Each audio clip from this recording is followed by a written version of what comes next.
It's The World This Week. 7 days, 4 Paris-based correspondents, 1 hour. The World This Week in partnership with the Daily Beast. We say 4 Paris-based correspondents, but we've gone cross-channel for this one.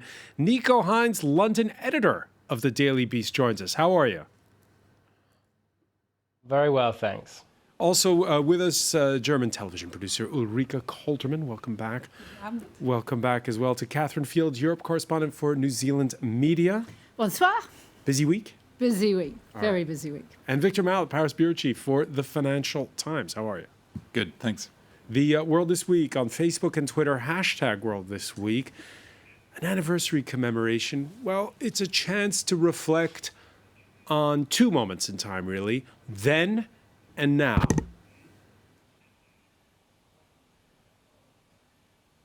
I thought I was going to drown. I went off a landing craft in a Jeep, and the Jeep sunk, and I had to swim in. All right, they're one of the DDay veterans speaking. That man had never been back to the Normandy beaches, and this 75th anniversary, you had the sense, Catherine Field, that well, this was the last one.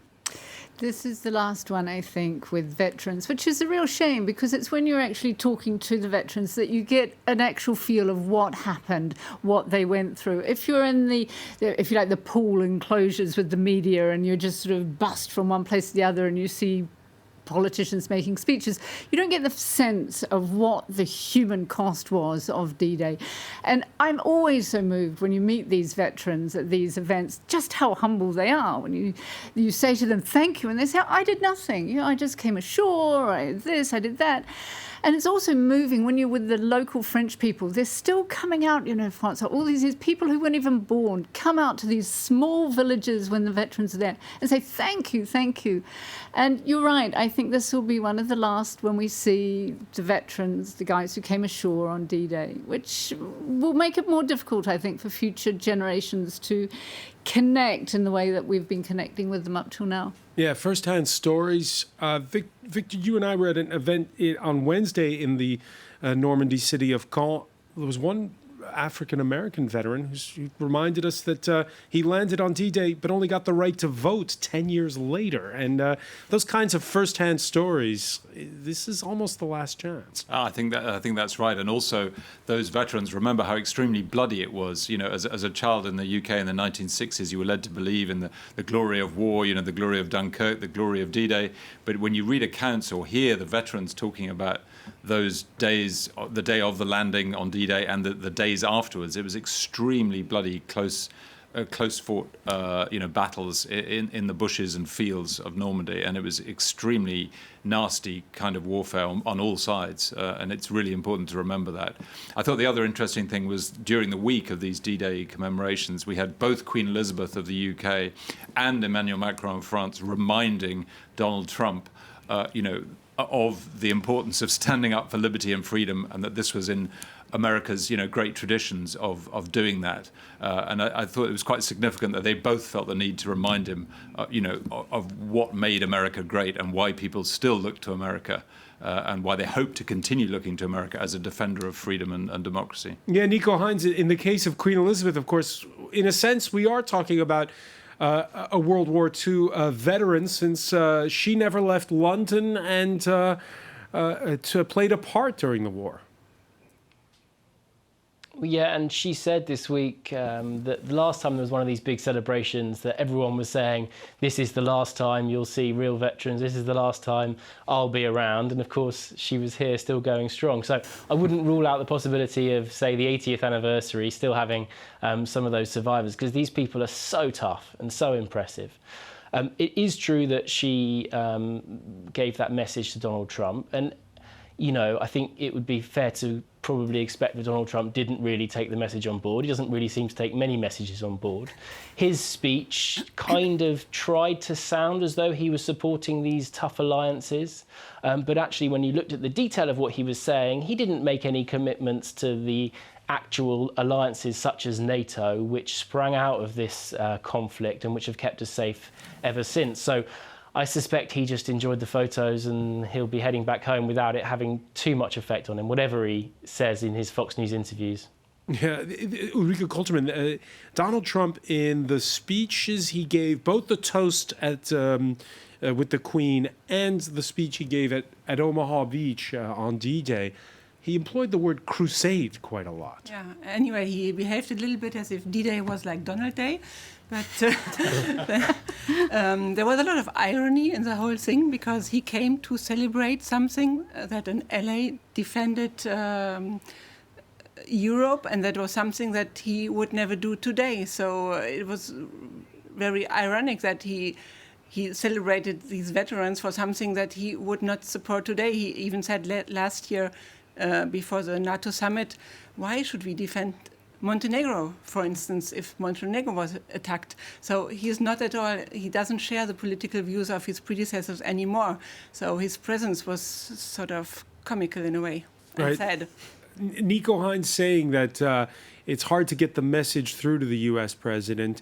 And Emmanuel Macron making it crystal clear that trying to get through that message, paying tribute very vocally to those institutions that came out of World War II, the UN, NATO, a Europe at peace, all within earshot of the current U.S. president. We know what we owe to America. America, dear President Trump, which is never as great as when it fights for the freedom of others. America, which is never as great as when it shows its loyalty to universal values that its founding fathers defended when almost 2 centuries ago, France came to support its independence. Are we just living in a world where I guess people can just kind of show up at these? It was a strange D-Day. I mean, people can show up and kind of just talk at cross purposes. I think it's very easy to say, look, Donald Trump did well. But in fact, all he did was read his speeches. He behaved relatively well, and 90% of the time he was okay. But his speech was so out there. This was supposed to be a time when we're looking ahead, looking at what Europe can do, looking at what the alliances can do, looking at what can be achieved from peace. And he was talking about, quite rightly, what happened on D-Day. But this is all about to be looking ahead, looking at what we can achieve, not this kind of weird speech that was, hey, as you say, look at me, it's Donald Day. It could have been a And lot he did worse, not. though. Given his previous record, it could have been a great deal, Last time he worse. didn't even go to honor the veterans because it was raining in November.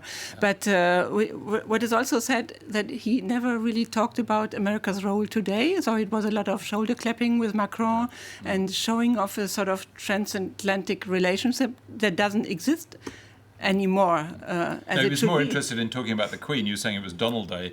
Even in France, he kept on saying how much, what an amazing lady Queen Elizabeth was, and how he and she got on really well these days. So Victor Mallet, there was, after the ceremony at the American Cemetery above Omaha Beach, a lunch that took place in Caen between the two presidents, Emmanuel Macron and Donald Trump.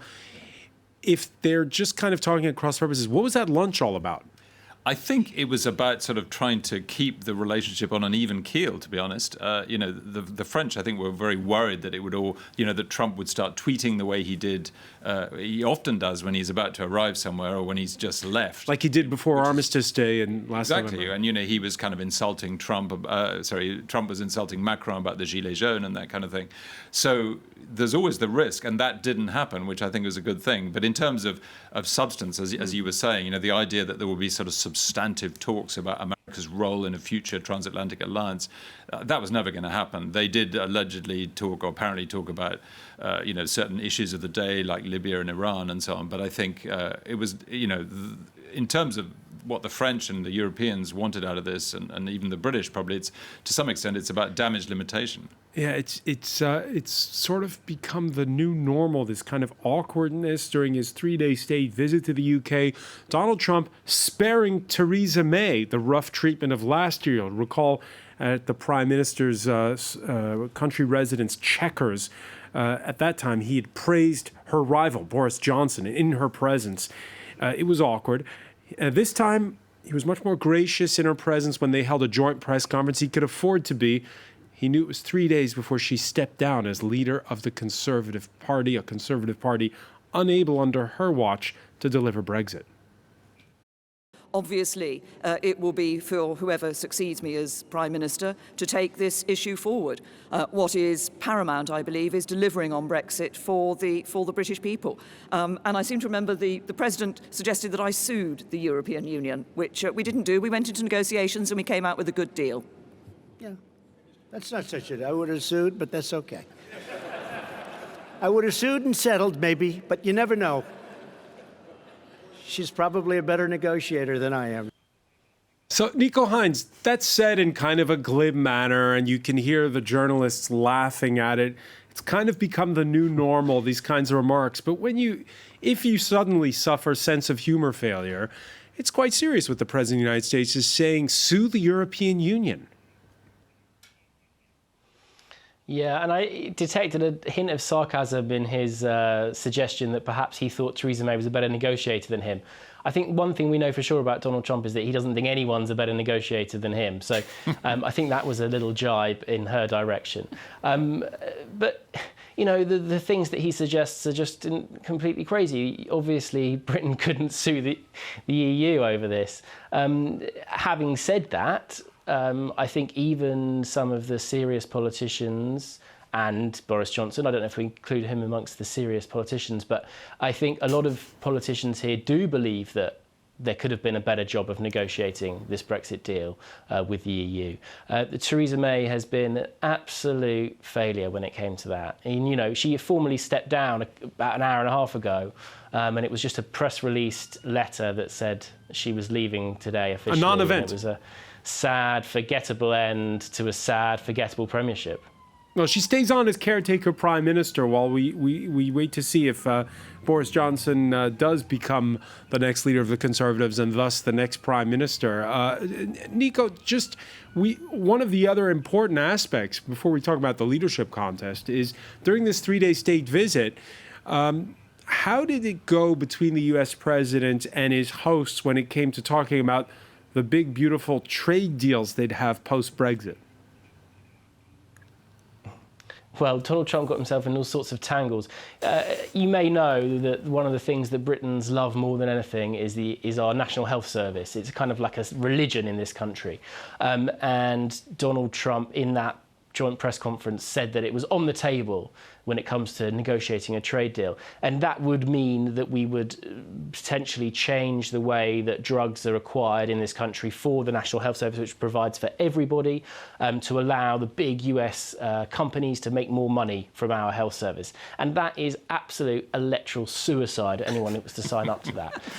There are other aspects of the potential trade negotiation, such as the other example that's become famous is this chlorinated chicken, which is allowed in the US, not allowed under EU rules. And these things really have caught the public imagination. And so it's going to be extremely difficult, and it's going to be very sensitive for any Prime Minister to try and convince the British people that they should allow these substandard, what they see as substandard anyway, American regulations to come in here. And Trump did not help with that subtle messaging. Obviously, that's beyond him. So by the way, Victor, where does the Financial Times stand on chlorinated chicken? I expect we're against it. We certainly were in favour of Remain. I don't know where we stand on that now.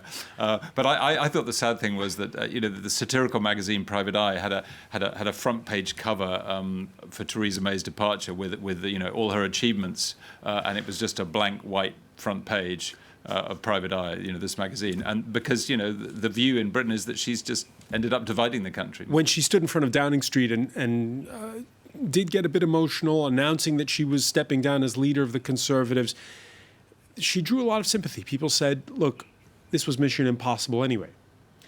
I guess that's right, but I think a lot of people also thought she could have done a lot better. She on the BBC this morning, there was a commentator saying she'd left everything more divided. She's left the country more divided. She's left her party, the Conservative Party, more divided. She's left Parliament more divided, and that is not an achievement.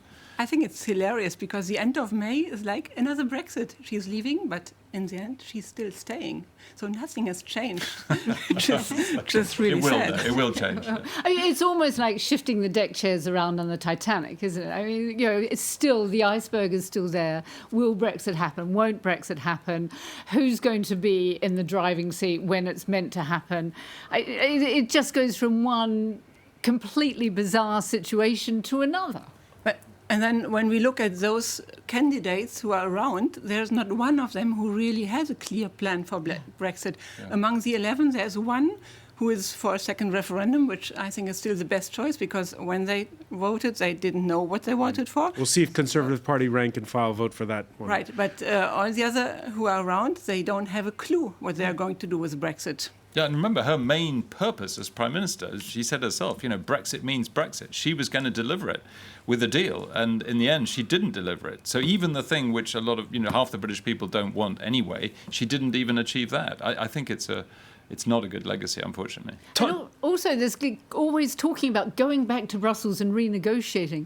If there's nothing else Michel Barnier has said in the last few months is, we are not negotiating anything else. The withdrawal agreement, that's it. There's no more negotiating. But they're still talking about going back to Brussels and getting a better deal. Nico Heinz, talk us through the coming months, because we have a leadership contest now for the Conservatives, right? Then there's summer recess for the Parliament, and October 31st is the looming deadline for Brexit Day now. And traditionally, nothing really happens in British politics from around about now, or in a month's time, as you say, summer recess at the end of July, until actually October itself, because that's when the Conservative Party conference and we could get Nico in between. We could get in between, perhaps, if there's a vote of no confidence, a general election, right? That's right. Yeah. So it's interesting talking about what has changed. And look, there are lots of different candidates running, and they all have very different perspectives. But ultimately, it doesn't really matter what they say. The EU's position is basically going to stay the same, and potentially more importantly, the balance of power within the House of Commons is exactly the same, because it's not going to be any easier for either a moderate, soft Tory Brexiteer or a hard one like Dominic Raab or Boris Johnson. They're still going to be trying to convince the same MPs to come to some sort of compromise, and nobody wants to make a compromise. So it looks to me as though we're heading for some sort of electoral event, because even the hardcore candidates, and so far only, one or two of them have said that they will actually do something called proroguing Parliament, which basically means shutting Parliament down in order to force a no-deal Brexit through at the end of October.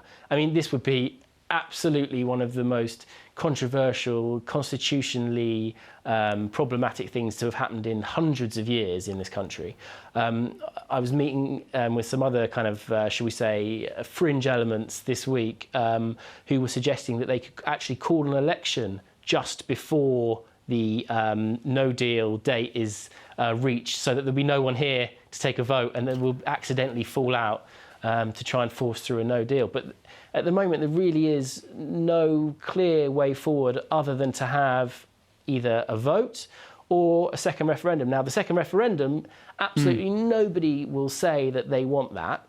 However, nobody in the Conservative when it Party. comes to a vote in Parliament, when it comes to a vote in Parliament, it is possible that someone could convince MPs to hold a second referendum, because that means they get to keep their jobs.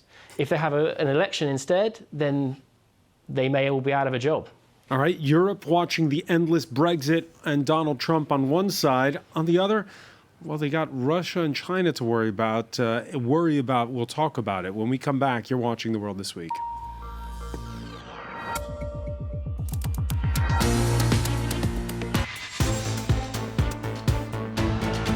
Welcome back, or welcome if you're just joining us. It's The World This Week. The World This Week in partnership with The Daily Beast. London editor Nico Heinz is with us for this edition. Welcome back as well to German television producer Ulrike Koltermann. Catherine Field, Europe correspondent for New Zealand Media, and Victor Mallet, Paris bureau chief for the Financial Times. We were talking about allies of DDay a bit at cross purposes for this 75th anniversary. Russia, you'll recall, was invited to the 70th anniversary of D-Day to the Normandy beaches, partly because there was also a sideline summit on Ukraine at the time during the height of the crisis there. This time around, the Kremlin suggesting that this whole D-Day Atlantic Alliance thing is a non-event. According to historians, the Normandy landing did not fundamentally influence the outcome of World War II. This was predetermined as a result of Red Army victories, mostly in Stalingrad and Kursk. Does Maria Zakharova have a point, Catherine Field? She does have a point. She and by does. not inviting Vladimir Putin, they have really fed into the paranoia, the hatred and the distrust in Russia that they haven't been really fully appreciated in the writing of the history of the Second World War. 27 million Russians died in the Second World War, and Russia is always saying, you're not taking this seriously. We made a big contribution. It was an enormous sacrifice. Some of the battles in the Eastern Front were enormous. She has a point. And it really wouldn't have made all that much difference to the setting of the table placements and things if the French had invited Putin. I think it would have been a good idea to invite a little bit larger, invite Putin and also invite Merkel, because it was the last time that we had veterans around. They say they invite them on the 70s and maybe on the 80s, but why? And not they invited this him time? for the armistice. Yeah, and she definitely had a point. There was actually an opinion poll about the Russian participation of liberating Europe, and just after the World War, it was the perception that of the role of Russia was much bigger than today. So this is totally shifted, and I think it would have been important to show all sides. Now it looked like an American-French summit, more or less, with Trump and Macron playing their roles, but it would have been better to invite more leaders. Yeah, and the only thing was, I mean, it was the anniversary of D-Day, which was the landings in Normandy, and the Russians were not part of that. So, in that sense, it's not particularly. Yeah, which is contrived, inviting him to the 70th or not inviting him to the 70th? Yeah, exactly. And of course, we don't know whether they would have accepted, but it is worth remembering. This is not like the end of the war in Europe, for example, where it would be very odd not to invite the Russians. All right, better than a Normandy landing, a boat ride with Vlad, Russia's president, showing his Chinese counterpart the sights of his native St. Petersburg. Xi Jinping on a 3-day visit to Russia. They attended the big economic forum, Victor Mallet, that they go to every year. Also, Huawei inking a deal with Russia's largest telecoms operator to build 5G networks for the Russians. Yeah, I mean, these are two of the big authoritarian powers in the world. I think it's worth pointing out that China is very much the senior partner now, with an economy about 8 times the size of Russia's, which wasn't the case, of course, 30 or 40 years ago. So we have a complete sort of power shift there. But yeah, these two countries obviously have common interests, in particular in countering the sort of Western narrative of democracy, freedom, and. But this boat ride also an illustration, you might say, again, of that world order that's kind of in flux, where old allies talk at each other at cross purposes. And I don't know how much of a new alliance it is, because Russia and China have also had their issues in the past. They have, and I think they'll continue to do so. But China's very keen on getting access to energy imports from Russia. Gas in particular, oil and gas. So, they have a sort of interdependence. And I think a lot of people, they do have a lot of mutual suspicion based on the past. But I think the kind of relationship has developed beyond what people expected into a closer relationship and a more important one. And I think that's partly because of, the way the US has started sort of turning away from its international alliances with the rest of the world. All right, so there's the 75th anniversary of D-Day. One event that definitely was not commemorated this week in China was the 30th anniversary of the Tiananmen Square Massacre. It ended a student uprising of more than 5 weeks. It also spelled doom for the reformist wing of the Communist Party back in 1989 and set China on its current political course. At a regional summit in Singapore last weekend, China's defense secretary, unabashed. Do you think the government was wrong with the handling of June 4th? There was a conclusion to that incident. It was political turmoil the central government needed to quell. The government was decisive in stopping the turbulence. That was the correct policy. There's a saying in China: no politician wants to be known as the Chinese Gorbachev. Indeed. Well, they've gone all out. The Chinese Communist Party got back in the saddle. They're running the show. Xi is very much in charge of the whole show. So they have to keep the same narrative on Tiananmen as they've always had. It was chaos. It was chaos that was instituted by rogues who are students at the university who were fed all sorts of misinformation from foreign agents. So they've got to keep the lid on it. It's unfortunate because when we look at what's happening in China, it's no different, if not it's worse today than it was in Tiananmen when you look at who's being the controls on freedom of speech, academic freedom, on who can come, who can go. Nothing has changed. If anything, it's wrong. And it's very interesting that we just saw those pictures of Vladimir Putin and Xi Jinping. These are two men that operate very strictly controlled societies. It's not just here and a bit of internet censorship here and there. It is very controlled. Nico Hines, 30 years ago, we all thought the French president at the time said a regime that shoots on its own youth is doomed to failure. François Mitterrand was very wrong because it's been 30 years and China's gone from strength to strength. Nonetheless, when you hear Catherine Field talk about how there's a tightening of the screws in such important fields as academia, does that make China a giant with a feet of clay? Potentially, although if you look at the kind of global economic trends over that 30-year period, I don't think feet of clay really sums it up. I mean, it's been a success story, no matter what you think of it morally, ethically.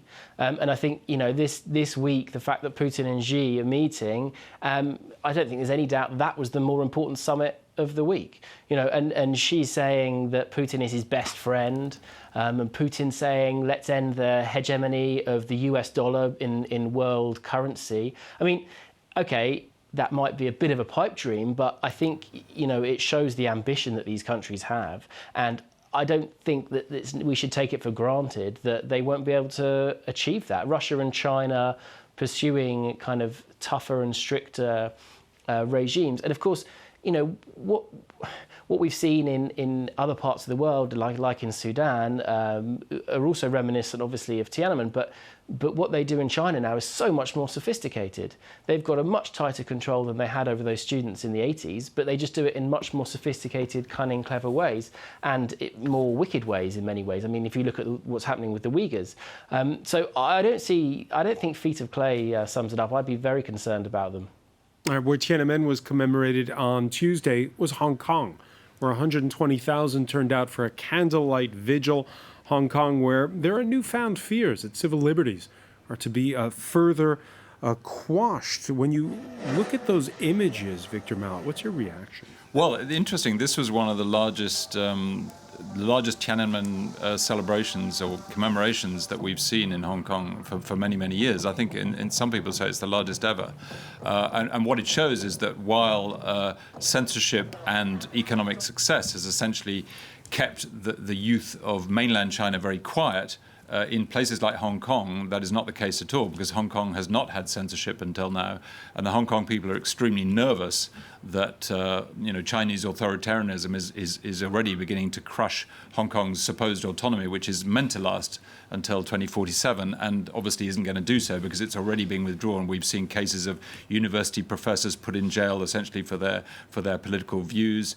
There's an extradition law coming which will allow China to extradite people that it doesn't like, and we've had the first cases of Hong Kongers granted refugee status in Germany to Hong Kong political activists, freedom activists, democracy activists, who are now living in Germany because they essentially need to be protected from Hong Kong's system. This is a very worrying development for the people of Hong Kong. I think what's important when we see these pictures from Hong Kong is these commemorations don't just happen every 10 years. It's every single year in Hong Kong, in Victoria Park and Causeway Bay. They come out. They have not forgotten, despite what the Chinese Communist Party tries to do to shut all this down. They haven't forgotten. And picking up on what Nico was saying from London, it's how the West reacts to it. Well, I could not imagine anyone standing up against the Chinese Communist Party at the moment. We've allowed them into the WTO. We've brought them into all sorts of international agreements. And thinking back again to 1989, here in Paris, the Bastille Day parade, they had the goddess of democracy leading the parade down the Champs-Élysées. And it should have been France's year for the parade. It was the 200th anniversary of the French Revolution. I can't imagine that happening in a Western country, that there'd be so much said about democracy in China. Lots of reactions on the hashtag world this week, including this one. Sudan's the new Tiananmen Square. Please, world, join and watch this. They want democracy. Nico Hines was talking about it. Will June 3rd be remembered as Sudan's Tiananmen? Leaders of the junta there returning from regional summits in the Gulf and cracking down on the peaceful sit-in outside army headquarters in Khartoum. At least 113 killed, among those pressing for a transition to civilian rule after they forced out longtime strongman Omar al-Bashir. Now here you're seeing images of Ethiopia's reformist leader, Abiy Ahmed, who's come in to mediate and to speak to both sides. Ulrike Kolterman, first of all, Will this week be remembered as Sudan's Tiananmen? The students haven't said their last word, neither have the opposition leaders. I think it's still ongoing, and the international community is not paying that much attention to it because there's so much other news, and it's Khartoum and it's going on forever.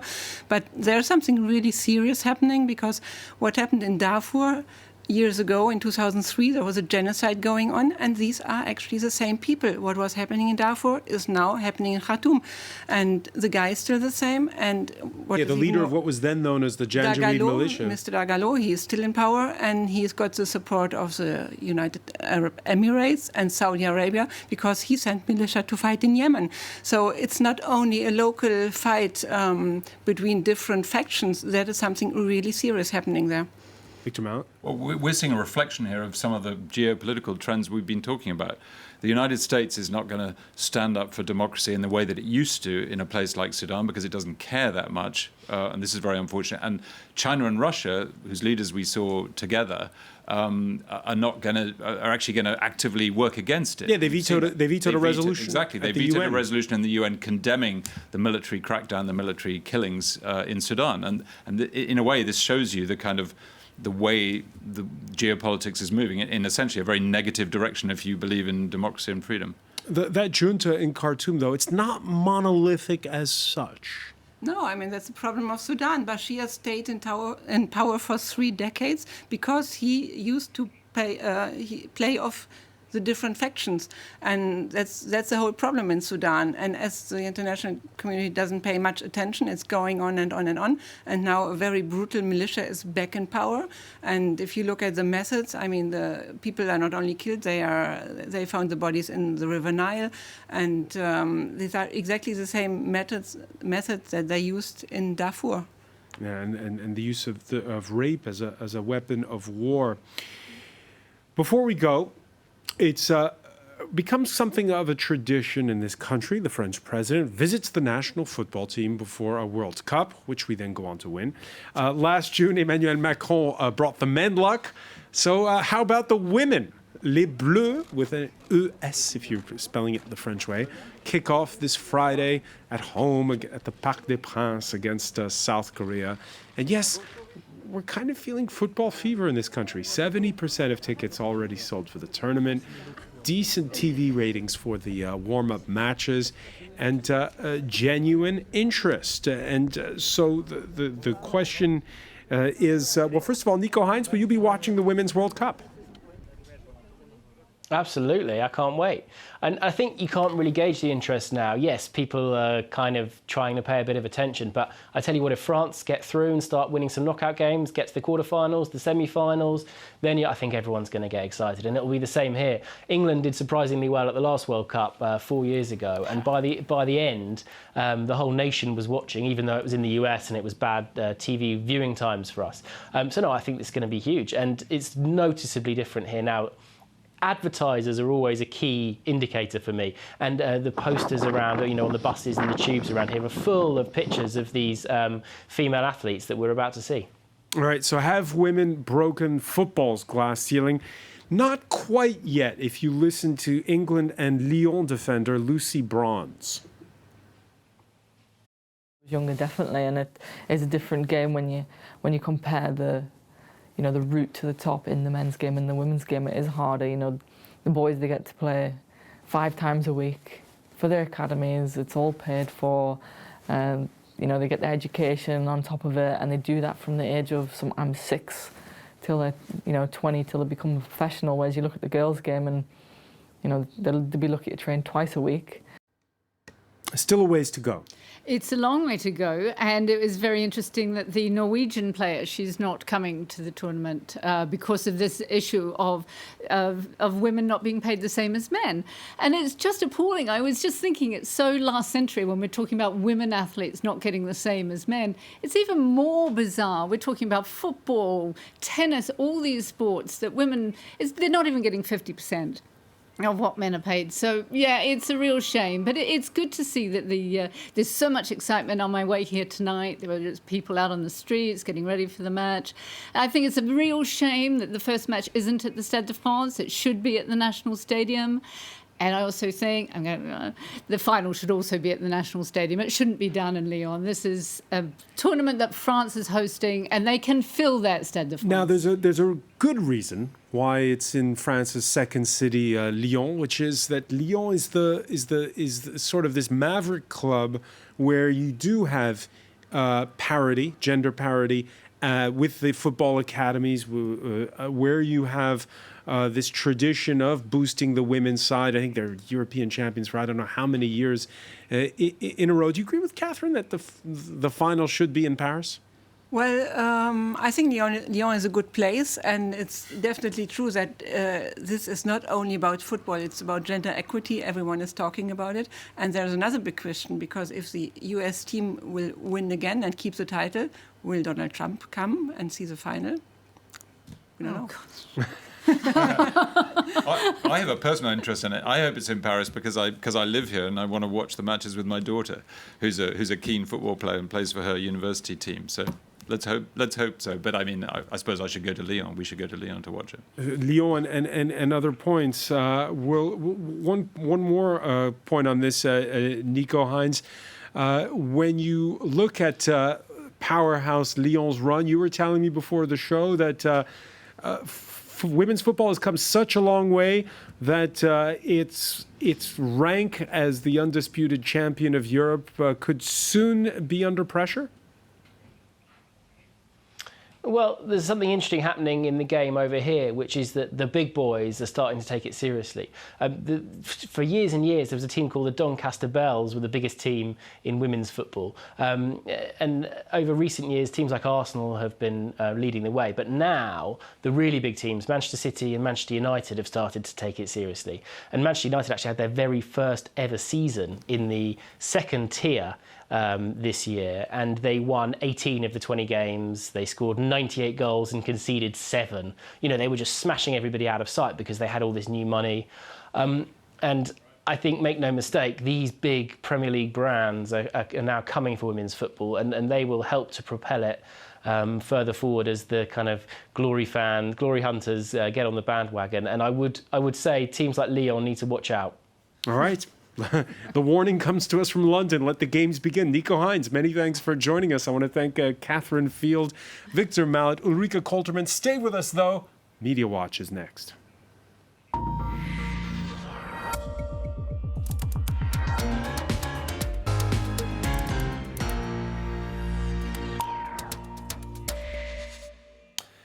All right, we say hello to Emma James. Hi there. Catherine had quite a few grievances there about the World Cup. Why isn't the final in Paris? How come they're not paid enough? Well, yes, and it's a question that a lot of people are asking, especially about the money. And you would think that in a post-Me Too era, maybe we'd be looking at the Women's Football World Cup a little differently this time around. I found it interesting when I spotted this cartoon online. It was done by Mike Thompson. You play like a girl, says the banner, and one of the gentlemen in the crowd says, remember when that was an insult? Now, the interesting thing about this cartoon is it was done in 1999. It was done for the very first Women's World Cup, and I'm really not sure that we've come all that far since then, to be honest. It's sort of give with one hand, take with the other. L'Équipe seems to be taking it quite seriously. They have this headline, can we do it again? Hoping that the women's team can echo, of course, what we saw the men pull off, and we could be the double champions of the world. Doesn't seem too likely to happen if you... Yeah, the Germans beat us last time, by the way. Yes, absolutely. Good again. But it is interesting to see that L'Équipe also has this as its magazine cover tomorrow. Right. This is Wanda Nara, dubbed the Atomic Blonde, and she's an agent who is apparently shaking up Italian football and, of course, has to be posing with her boob half out in a pair of leather trousers. I'm not quite sure why they felt it necessary to do that, but it does feel a little bit gratuitous, like they just thought, oh, let's go with the glamorous blonde, because maybe we don't find the female footballers attractive. So hang on, this is not a football player, this is an agent? Yes. Okay. Which they're featuring as the Women's World Cup kicks off. It does seem a little bit to me like, let's please the men reading L'Équipe and stick a blonde with large bosoms on the cover. Le Parisien goes with a more positive headline, although it is the words of a former player rather than the editorial team. Women's football is more than just isn't just a subcategory, says Melissa Plaza. And there are quite a few things out there at the moment that do seem to be trying to tackle sexism head-on when it comes to football. One of England's sponsors has actually created a video that is a reworking of Three Lions, which is the big fan favourite, the song. Unfortunately, they haven't done the whole song. They've done the rather boring, wordy bit at the beginning. But some of it's pretty nice. Take a look at this video. So many sneers, all those well done girls. Wear you down through the years. But we still see that tackle by Moore. And when Nikita scored, Seffi belting the ball and Nobsy dancing. Football's coming home. I'm not sure that football's going to be coming home because England aren't big favourites either. I think the best message about sexism and how we really shouldn't have it comes from the German team, who produced a video, an advert that has gone viral. And its tagline is, we don't have balls, but we know how to use them. And it's a great video. It talks about how they've battled sexism from the minute that they started competing, that people think they're not good enough, that they're not fast enough. They simply don't even know their names. They don't know that they've won the European Championship 8 times. It's a great video, well worth taking a look at. Millions of people have watched it already, I have to say. Interestingly, the German men's team have got in on the act, creating their own little video. I'm not sure this is quite as woke as they thought it was, though, because it appears to be the men's team making breakfast. And the implication to me is that if the women weren't occupied with the World Cup, then it would be them at the helm cooking breakfast. So I'm not quite sure what they're trying to say with this video, I have to say. Is that how you interpret it, Ulrika? Yeah, unfortunately, I think you're right. And it's not the first time that the Germans have got it a little bit wrong, may I say. Back in 2011, very different message from the German women's team. This is them posing for Playboy, which I must admit, I was quite shocked at. You get enough sexism as it is if you are a female footballer to pose in that way. One of the things that they say in that advert that everyone loves is they're talking about the fact that, yes, women can wear heels, they can dress up and be sexy, but that doesn't make us any less serious when we're on the pitch. Right. Well, you know, here in France, there's the local rugby team which sells a lot of calendars of men who Well, I don't know what in their you're birthday talking about. suits. I've never bought one of those calendars. Right. Okay, I do have a few, I'll be honest. Lots of typical remarks that we're seeing online like this one, people saying, why do we have to label them as Australia women, Brazil women? We all know it's the Women's World Cup.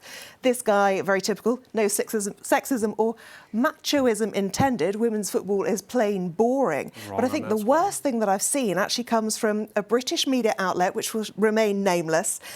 This is the worst thing I have seen. They are talking about introducing Scotland's World Cup team, and they say who's the sassiest, who's the doziest, who likes to look all stunning on Instagram, and who's prone to some sexy singing on the team bus. Can you imagine them saying the same thing about the men's Scottish squad? It would never happen. Indeed. Many thanks for that, Emma James. I want to thank our panel once again. Thank you for joining us here in The World This Week.